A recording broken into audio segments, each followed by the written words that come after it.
Every single second, your cells are accumulating microscopic molecular damage. Proteins are misfolding, waste is building up, and your biological machinery is slowly breaking down.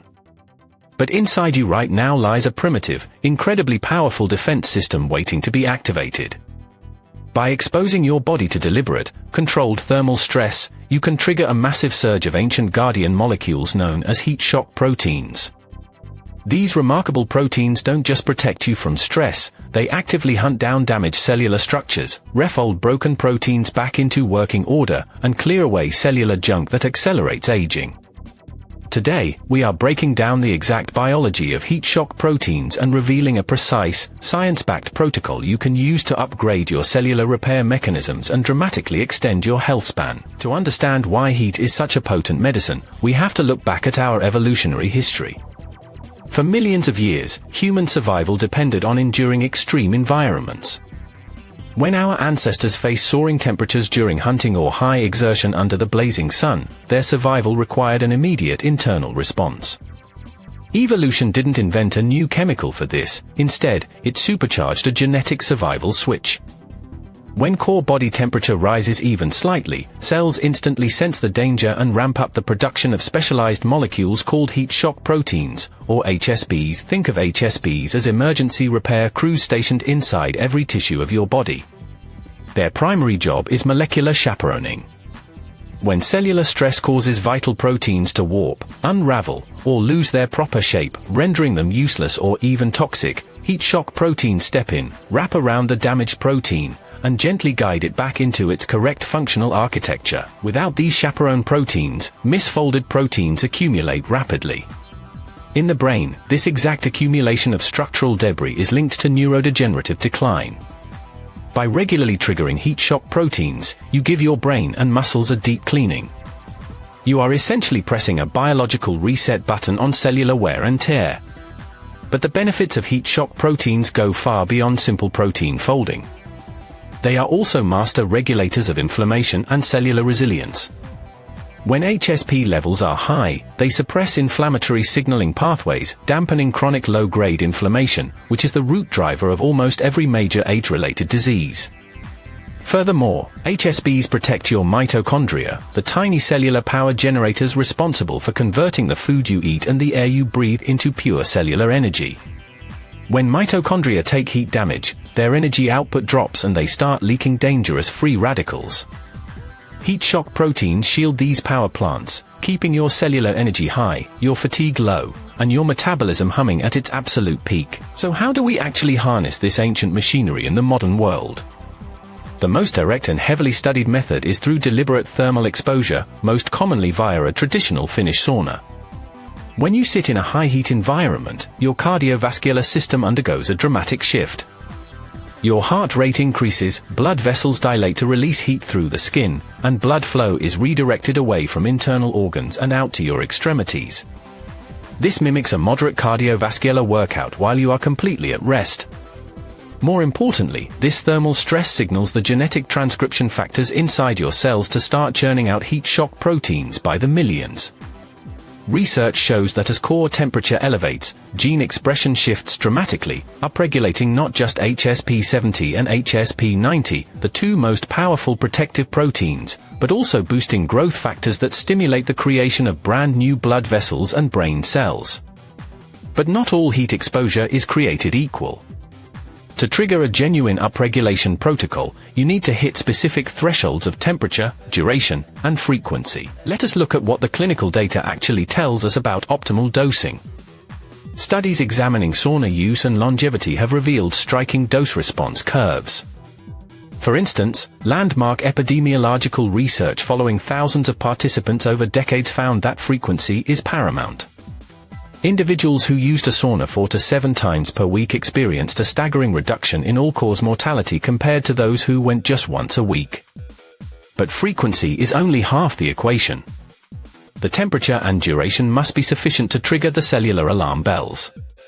Effective protocols typically involve temperatures ranging from 170 to 200 degrees Fahrenheit, that is roughly 77 to 93 degrees Celsius, for sessions lasting between 15 and 30 minutes.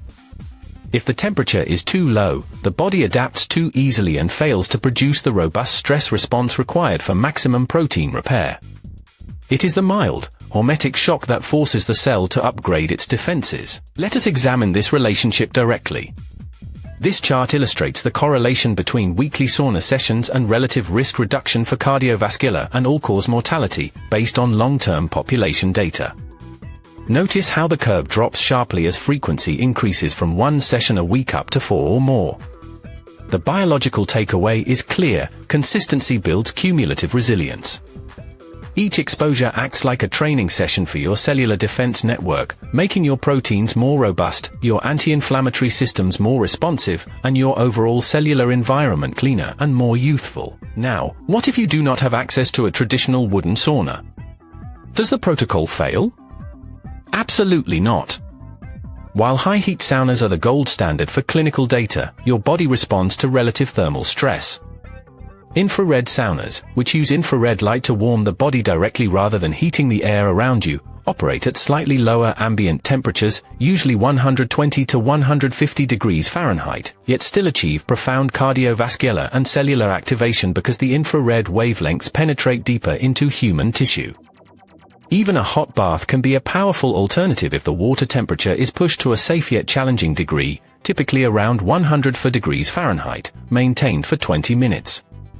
The key physiological trigger is your internal core temperature rising by roughly 1 to 2 degrees Fahrenheit. When you feel that deep, systemic warmth and start to sweat profusely, you know the molecular cascade has begun. Let us break down the exact, step-by-step upregulation protocol that you can integrate into your weekly routine. Phase 1 is preparation. Hydration is non-negotiable. Because you will lose significant fluid and electrolytes through sweat, you should consume 16 to 20 ounces of water with a pinch of high-quality salt or electrolytes about 30 minutes before entering the heat. Never enter a high-heat session dehydrated, as this blunts your body's cardiovascular response and prevents optimal core temperature elevation. Phase 2 is the session itself. Aim for a temperature between 175 and 190 degrees Fahrenheit in a traditional sauna. Start conservatively if you are a beginner, begin with 10 to 15 minutes and work your way up over the course of several weeks to 20 or 25 minutes per session. Listen to your body closely. If you feel lightheaded, dizzy, or overly fatigued, exit immediately. Do not push through dangerous territory. Longevity protocols require consistency, not dangerous heroism. Phase 3 of the protocol involves the post-heat recovery and cooling process. Once your time in the heat is complete, do not rush out and immediately shock your system with ice water unless you are specifically training for cold adaptation contrast. For pure heat shock protein preservation and cardiovascular stabilization, a gradual cool down is actually superior. Step out of the heat, sit in a cool room, and allow your heart rate and respiration to return to baseline naturally while sipping more electrolyte water. This allows your cardiovascular system to gently readjust while your newly minted heat shock proteins circulate and perform their cleanup work throughout your tissues. By scheduling this protocol 3 to 4 times per week, perhaps on your non-lifting days or after light workouts, you establish a powerful rhythm of cellular renewal that compounds over months and years. As you implement protocols like this to optimize your health span, a critical question arises: how do you actually know if it is working? How can you measure the real-time impact of your lifestyle interventions on the aging process itself? This is where objective biological tracking becomes essential. The single best tool available today to measure your biological age and track your rate of aging is the True Diagnostic Test. Unlike chronological age, which simply counts the years since you were born, the True Diagnostic Test analyzes your epigenome, the chemical tags on your DNA that turn genes on and off, using advanced metrics like the Dunedin-Pace algorithm. Dunedin-Pace acts like a biological speedometer, telling you precisely whether your body is aging faster or slower than average. By taking a baseline True Diagnostic Test before starting your heat shock protocol and retesting after 3 to 6 months of consistent implementation, you can see objective, hard data on whether your cellular repair protocols are successfully slowing down your internal clock. Let us look at how epigenetic pacing works in practice. This chart displays a representative tracking of biological aging rates measured via Dunedin-Pace before and after implementing a targeted cellular repair protocol, including heat therapy and recovery optimization.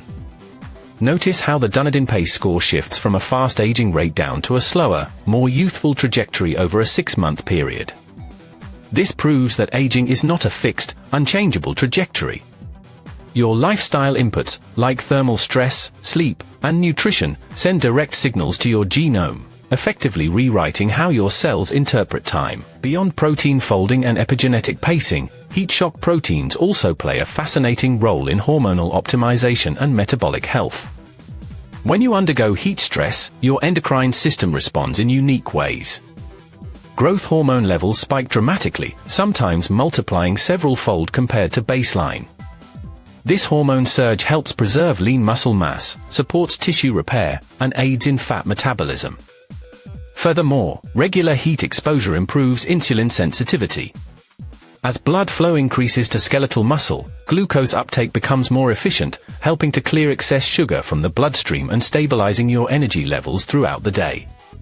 This makes heat therapy a powerful companion to dietary interventions and exercise, acting as an amplifier for metabolic fitness. It is also worth noting how heat shock proteins interact with physical exercise. Many people wonder whether they should use the sauna before or after a workout, or on separate days entirely. From a physiological standpoint, post-workout sauna use is exceptionally beneficial. After a strenuous resistance training session, your muscle fibers have micro tears and accumulated metabolic stress. Entering the heat shortly after training enhances blood circulation to those recovering muscles, delivering oxygen and nutrients while stimulating heat shock proteins to repair damaged structural tissue. However, because both heavy exercise and extreme heat place demands on your cardiovascular system, you must manage your total fatigue. If you are deeply exhausted from a brutal training session, a gentler, lower temperature sauna session or a warm bath is much wiser than pushing yourself into a high heat marathon that taxes your adrenal system. Another incredible dimension of heat shock protein activation is its impact on immune function. When core body temperature rises, it creates an internal environment that mimics a mild fever, the body's natural evolutionary defense against pathogens. This thermal elevation stimulates white blood cell production, enhances the activity of natural killer cells, and ramps up immune surveillance. While it is never wise to sit in a sauna when you are down with a severe, acute infection, regular thermal conditioning builds an underlying immune resilience, keeping your defense forces sharp, responsive, and ready to neutralize cellular threats before they can disrupt your health. As you begin building this protocol into your weekly routine, remember that consistency always beats intensity. You do not need to turn yourself into a cinder block on day one. Start with 2 sessions a week of 15 minutes at a moderate temperature, focus heavily on hydration and mineral replenishment, and listen closely to your body's feedback. Over time, as your cardiovascular system adapts and your cells upregulate their baseline production of heat shock proteins, you can gradually increase both temperature and duration. You are training your biology to become structurally antifragile, capable not just of surviving stress, but of using that stress to become stronger, cleaner, and biologically younger. Now that you know how heat shock proteins repair your cells and protect your health span, you need to understand how the other side of the thermal coin, cold exposure, triggers an entirely different, complementary set of survival genes in your biology. Click on the video appearing on your screen right now to discover the exact science of cold thermogenesis, brown adipose tissue activation, and how combining hot and cold protocols creates the ultimate longevity stack.